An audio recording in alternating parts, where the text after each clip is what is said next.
Olá, bem-vindos a essa nossa análise, onde a gente vai mergulhar fundo para construir uma base sobre o tempo e os ciclos de Deus. E para isso, vamos começar com a ferramenta mais poderosa que a gente tem, a nossa mente. Bom, vamos lá. A nossa jornada aqui vai ser bem completa. A gente começa pela nossa forma de pensar, passa pelo processo de crescimento espiritual e vai até o entendimento do calendário divino de Deus. Então, para começar, a gente precisa ajustar o nosso ponto de partida. Sabe?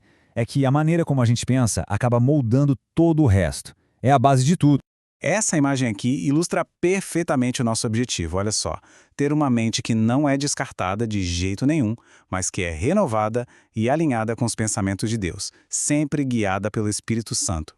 E aí fica a pergunta, né? A questão fundamental é: sobre qual alicerce os nossos pensamentos estão construídos? É uma reflexão que cada um de nós precisa fazer. O material de origem faz um contraste bem interessante entre três mentalidades principais. De um lado, a bárbara, que se baseia no medo, e a grega, no orgulho. Do outro, a mentalidade hebraica ou bíblica. É essa que a gente precisa cultivar para conseguir entender os ciclos de Deus. Ok, com a mentalidade certa já encaminhada, a gente pode seguir em frente. Agora vamos esclarecer um ponto que às vezes gera confusão, que é sobre a salvação. Ela é a porta de entrada para essa jornada. A salvação é o começo, o ponto de partida essencial. Mas o reino? O reino é a jornada, é o processo dinâmico de crescimento e amadurecimento que vem depois.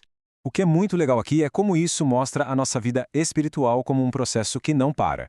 A gente entra por uma porta, depois percorre um caminho e continua avançando em direção a um alvo.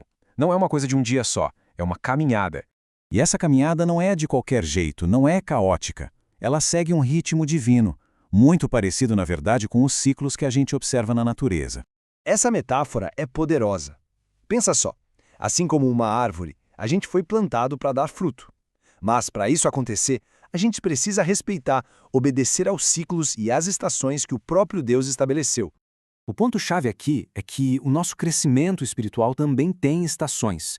Tem tempo de se preparar, tempo de crescer e aparecer e tempo de descansar. Se alinhar com essas estações é o segredo para dar frutos. Certo. Agora, antes da gente mergulhar de vez no calendário de Deus, a gente precisa remover um obstáculo teológico importante que pode atrapalhar o nosso entendimento. Esse obstáculo é a chamada teologia da substituição. Aquela ideia de que a igreja tomou o lugar de Israel no plano de Deus. Segundo essa visão, as promessas feitas a Israel já não valem mais.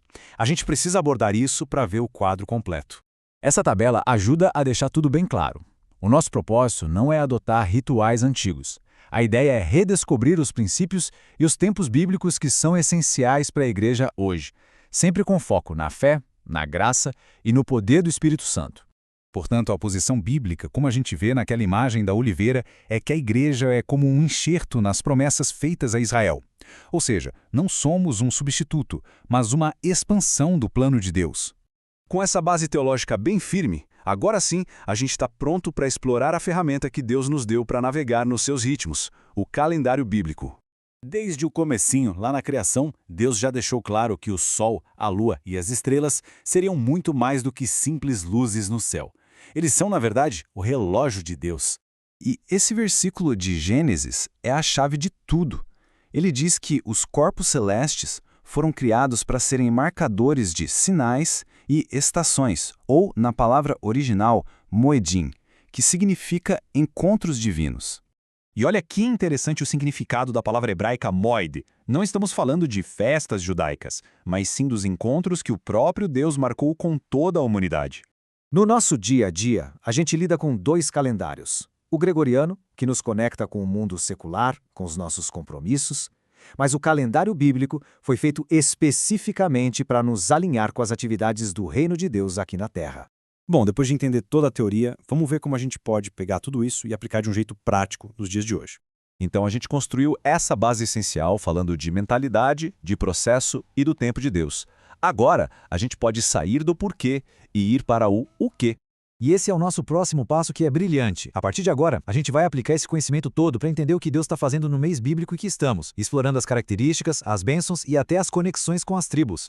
E assim a gente conclui essa análise fundamental. A pergunta que fica no ar é: agora que a gente tem essa estrutura, será que estamos prontos para descobrir e nos alinhar com o tempo de Deus de uma maneira totalmente nova?